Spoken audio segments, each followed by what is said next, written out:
Want to keep up with the latest LEGO Mega 96.1 videos? Make sure to subscribe and ring that bell.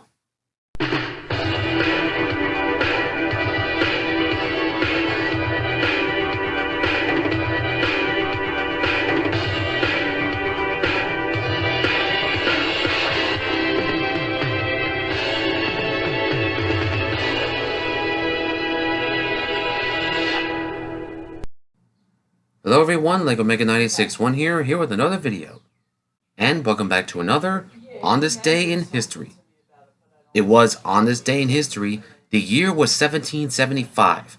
That was the date that colonial militiamen were attacked by British troops at the battles of Lexington and Concord, thus beginning the American Revolutionary War. Now, from 2025 all the way to later 8 years, the American Revolutionary War will be celebrating 250 years. And next year, 2026, the United States of America will be celebrating its 250th birthday. And now, when did America get to where it needed to be without the lunatics running around? Well, I'll tell you. Now, long before the United States was the United States were 13 small British colonies. And now, after the French and Indian War, which was a conflict between the French Empire and the Native American tribes, the British was in war debts. The British Empire was in war debts. And they decided to tax. They taxed imports, and including taxed tea. And there was also the Stamp Act of 1765, which was later repealed. Now, a little heads up, I may get things wrong. If I do, I apologize in advance. And I assure you, it won't happen again. Now, following the repeal, tensions were still boiling over because these British troops remained in the colonies. Why? Well, pretty much to keep order. But the problem was, over in Massachusetts, it was not going pretty. Unfortunately, the Massachusetts colony was in a boiling pot, meaning it's like a powder keg. Now, two events played out years later. Now, those events was the Boston Tea Party, which happened in 1774, and the Boston Massacre, which happened in 1770. Now, the Boston Massacre happened on March 5th, 1770, resulting in the deaths of 5 colonials. Now, the British was put on trial for the incident. A few were acquitted, others were found guilty. Now, many of you have seen this in one of the textbooks. Now, just to clarify here, this image is actually a misconception. This drawing was done by Paul Revere. It's propaganda. Though, in truth, the British officer was standing in front of the British troops protecting the guardhouse, not behind, as was depicted in this image here. Now, years later, the Boston Tea Party occurred, in which colonial civilians dressed up as Native Americans raided British ships and dumped the tea into the Boston Harbor. It was there that tensions finally boiled over. The British sent troops and they put Boston under martial law. They placed troops everywhere. And you can't do things without authorization. Until finally, it had enough. They decided hey, these guys are ruining our lives. We decided that we should act now. So in 1775, they would do so. But before Lexington and Concord, mind you, yesterday was the anniversary of the riot of Paul Revere, or Paul Revere's Midnight Riot, whatever you want to call it. Now, Paul Revere was this famous British man, famous guy, who later became a hero in American history, who warned everyone saying, the British are coming. Now, why? Well, at the Old North Church, 2 lanterns were lit. 1 if by land, 2 if by sea. The British was coming by sea. And they knew, hey, this could be trouble. So Paul Revere and a fellow named Prescott had went all over Massachusetts saying, the British are coming, take up arms. And many of these colonials did so.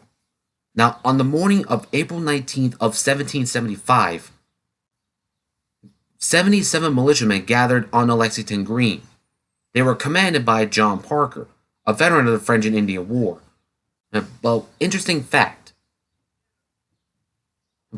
Parker was suffering from tuberculosis at the time. Now, even though he was suffering, he was still able to fight. Now, seeing the British troops coming, he told his guys this phrase, and I quote, "Stand your ground, men. Do not fire unless fired upon. But if they mean to have a war, let it begin here." Now, the British officers were seeing these 77 militiamen and gathered on the green. They walked out and they told these guys to disperse, go home. But they just stood there. They refused to listen to a British soldier anymore. The officers again told them to go home, but it was there that British soldiers decided they decided to join in. And they're telling them to go home. Lay down your arms, go home. But again, they refused. So they decided to they decided to deal with the colonials themselves. So they got into formation, fixed their bayonets on their muskets, and decided to act. Now, mind you, the American Revolutionary War used muskets, flintlock muskets to be more precise. Now, these were all types. They were Pennsylvania long rifles, Brown Bess, Charleville, you name it. And a little heads up, interesting fact, the Kentucky rifle, which was infamous, those guns were actually made in Pennsylvania. So in other words, it should be called the Pennsylvanian rifle instead of the Kentucky. Think about it. Now, as the British troops were advancing on the colonials with bayonets fixed, a shot rang out. And to this day, nobody knows who fired the first shot of the war. Some say it was an anxious colonial militiaman, others say it was a British soldier. We don't know. All we know is it was a shot heard round the world, and it was there the revolution had begun. Now, many colonials in Lexington fell back to Concord, where more militiamen, 400 of them, mind you, were gathered. But in that particular fight, a few militiamen were killed or wounded by the British. But when the British got to Concord, they found more militia posted on the hill in Concord, overlooking the bridge. There, colonials returned fire. Now, even though they held up a brave fight, the British were forced to fall back to Boston. And as I said, the revolution had begun. Now, what happened after the fight? Well, the colonials suffered 49 killed, 39 wounded, and 5 missing. The British lost 73 killed, 174 wounded, and 35 missing. And thus, it began a war. Now, why did America do this? Well, we decided to say, hey, we're tired of the British monarchy. It's time for us to choose our own leaders, to stand up for those who can't fight for themselves. Because we don't need a king, emperor, or dictator for telling us what we can or can't do, what to say, or what they want us to do. And we don't let foreign governments interfere in our elections and put their own people in power. Oh yeah, I went there. And I'm not taking it back. Now, since then, war lasted for 8 years, with the war coming to an end in September of 1783, with the signing of the Treaty of Paris, and thus the United States began to become a nation. But though America didn't gain its independence until July 4th of 1776.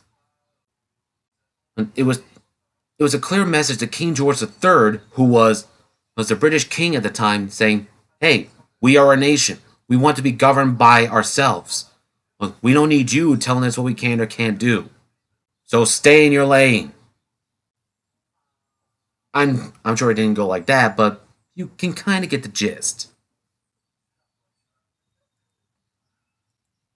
Now, interesting fact on this day, the Baltimore Riot of 1861 occurred. Now, ironically enough, that day happened during the American Civil War, which of course happened 80 plus years after the Revolution.